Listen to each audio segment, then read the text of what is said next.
All right, guys. So I want to talk about a couple things here. So I went to, when I was at work today, I like to surround myself with women who, I enjoy talking to all types of women, right? But I enjoy surrounding myself with very nurturing women.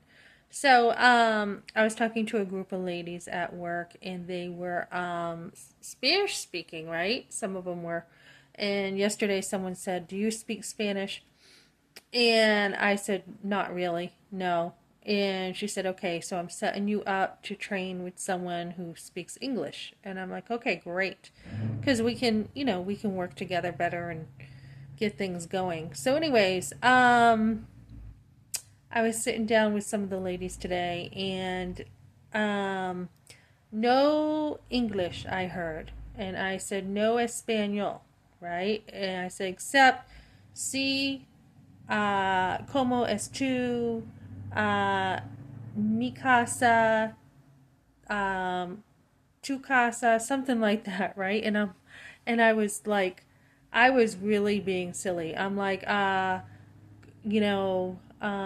I named a couple other words, hola, um, and so she said, I said, I took Spanish class in high school, but I was busy with a boy, skipping school with a boy, and I was talking with my hands. And she's like, "You with Chico?"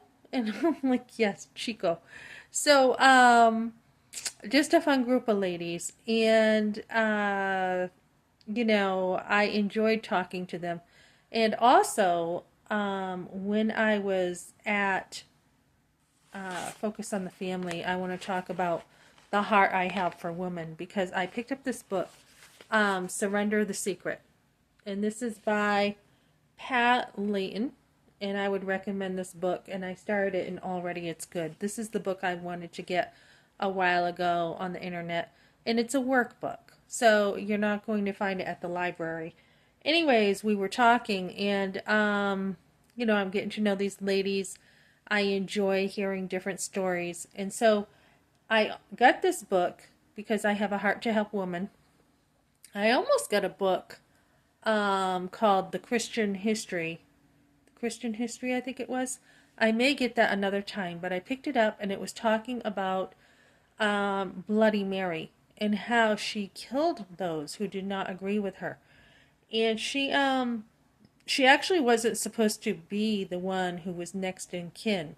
It was her brother Edward was a Protestant, and he had made his cousin the next one in line to rule on the throne. And she had somehow, I don't know how she got in there, but she really destroyed anyone who disagreed with her. And she killed them because of her Catholic faith. That's why. Even though at first she was tolerant of Protestants, she actually became really intolerant of them. So, as we look at Kamala Harris, and yes, I would call her Bloody Mary, I really would, because she has gone to the point of wanting to destroy life. And, if you watch her, she talks about, oh, it's up to a woman what she does with her body, and the government can't tell a woman what to do with her body. Yes, the government can. The government can tell you that you can't be killing babies. And we're not even talking about what a woman can do with her body, because it's not her body that's being destroyed. So, it is. It is. But it's the baby that's dying, right? So, as we look at abortion, um, we really want to create loving communities for women. And there's so much to it. There's so much. There's the right beliefs, about God. And I'm not saying that, people can't have disagreements. Trump is going to protect life, which I'm glad about. He's going to protect Social Security.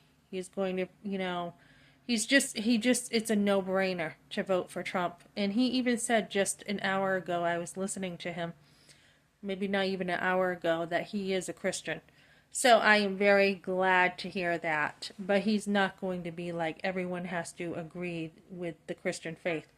Um, so, there's marriage we have to look at for women. There's raising kids. There's, how to take care of a home. There's work. There's education. There is just so many things that need to be taken care of in the pro-life movement.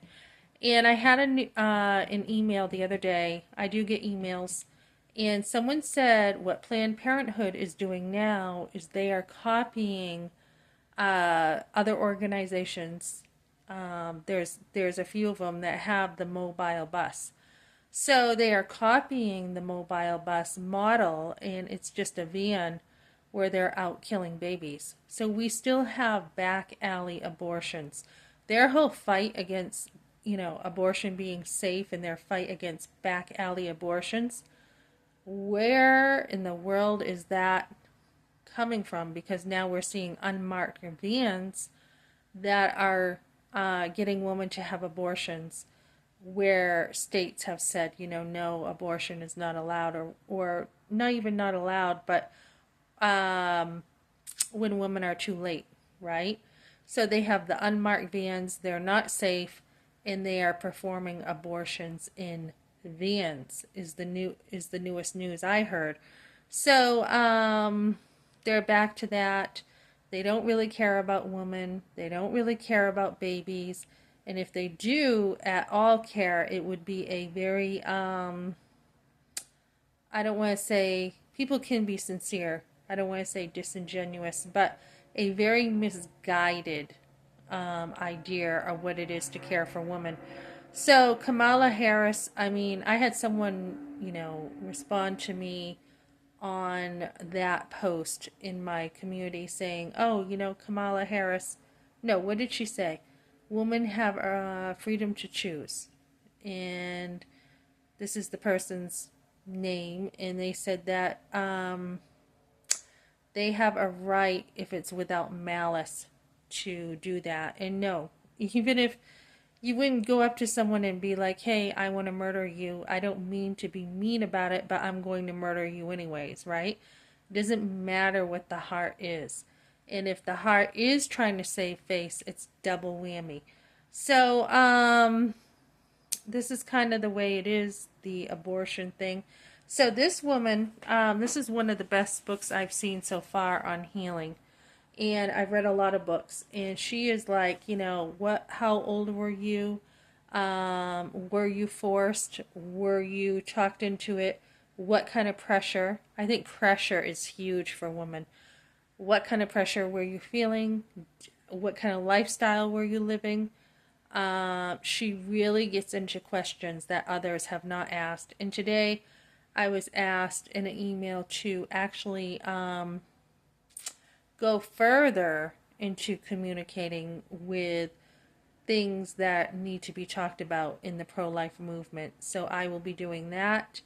And we just really need to, I mean, I would love to debate Kamala Harris. She's got all these immigrants in who are taking Medicaid and Social Security. Why? We can't even take care of our people. And, as I think about the health insurance industry and insurance in general, Medicaid, Medicare, Blue Cross, Blue Shield, Blue Cross, whatever, HMOs, etc., she is taking away people's choice too to choose what kind of health insurance they want with just saying, oh, let's provide insurance for everyone. That is scary. That would be federal, and that would be taking away our choices even more, I think, of which kind of doctors we want. And when you think of how she's for abortion, what is she really promising with Medicaid? So it's scary to think about her agenda.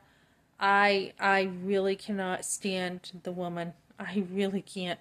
I cannot stand what she stands for. Maybe she'll get saved. That would be an amazing thing, but she is really doing a lot of damage. And rather than running for vice president, I really feel she should be in prison for her blood on her hand with all these babies, right?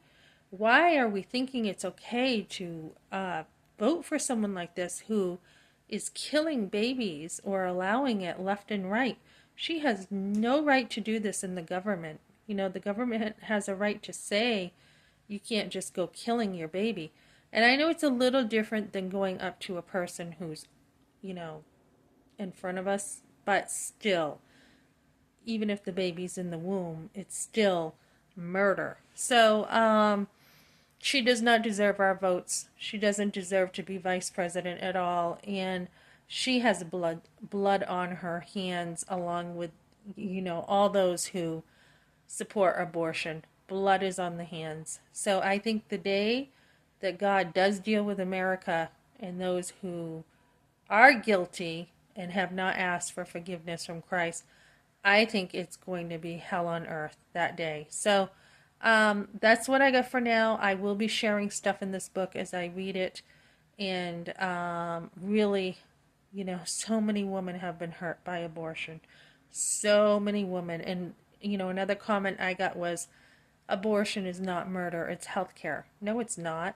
It's not health care at all. Where is the health of the baby? The baby's dead, right? Never mind what it does to a woman. I was talking to someone today and I said, you know, this is so cool because this job that I'm working at, they are very careful with someone who's pregnant. She is able to do the light work. And I'm like, that's so cool that they have this in place for someone who's pregnant. And I said, I'm so glad I stayed home with my kids when I was pregnant. And my first son, you know, the placenta was starting to separate. And it's a good thing that I had Medicaid in place. That's 3 days in the hospital. And not just that, but I probably saved his life as well by taking it easy when I was pregnant, you know? So I babied myself when I was pregnant. I did not work any of my pregnancies, except I did do a newspaper route for a little bit, and it got to be too hard near the end, you know? Plus I had my kids in tow. So it was just getting to be too much. So encourage moms when you see them. I saw a mom today and I'm like, hey, you know, your kids, they're a blessing. And she's like, yes, they are. And she was extremely busy. And she's like, you know, sometimes my calves hurt from all the walking with them, but she's like, it's worth it. They are good kids. And, you know, encourage moms when you see them. They are the hardest working people on earth, in my opinion. The hardest working. Good moms are. And, you know, I just encourage those moms. It just takes 2 minutes to say, hey, you know, you're lucky to have your kids. And especially nowadays, I think it's getting more rare to see young women have babies. I overheard a conversation the other day in the restaurant, and these girls were talking, and they're like, I'm like, did I hear that right? And they're like, oh yeah, yeah, I don't want saggy boobs. It's not for me. I care about my body. And I'm like, geez, it sounds like they're talking about pregnancy, right? Your boobs are going to get saggy anyways, right? And then I talked to a lady in an Uber car that's like, I think a day after or 2 days after, all she could do was boast about her grandkids. And I said, you know, yeah, you got to do it when you're young, right? Anyone can work. Anyone when they're young can, you know, care about their body. But when you are older, and this woman was 73, she had her grandchildren as the fruit of her womb, you know? When women choose to be selfish and not have kids, what are they going to have when they get older? They're not going to have really anything. What, money? Boob jobs? So what? They're going to look fake. And, you know, when you get a boob job or implants, you know, implants are very dangerous. So what are you going to have in the end? Think about that if you're watching this and you're young. What are you going to have down the road, you know? And I was talking to another lady today from another country, and her granddaughter was picking her up from work. And I thought, how sweet. Her and her granddaughter are going to another country where she is from, and she's going to show her granddaughter where she was originally from. And I'm like, that is so sweet. So if you don't have grandkids when you get older, or at least sons or daughters, you are missing out.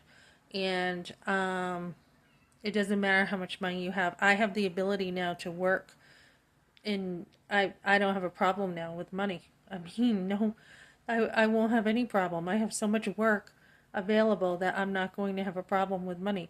So this came later though for me, right? This is coming later in life, and that's because I didn't put money first. I chose to have my kids first, and that was on really, really no money, and I did not put money first, and I am so glad I didn't. So glad I had my family. Okay, that's what I got for now, guys. Thanks for joining me.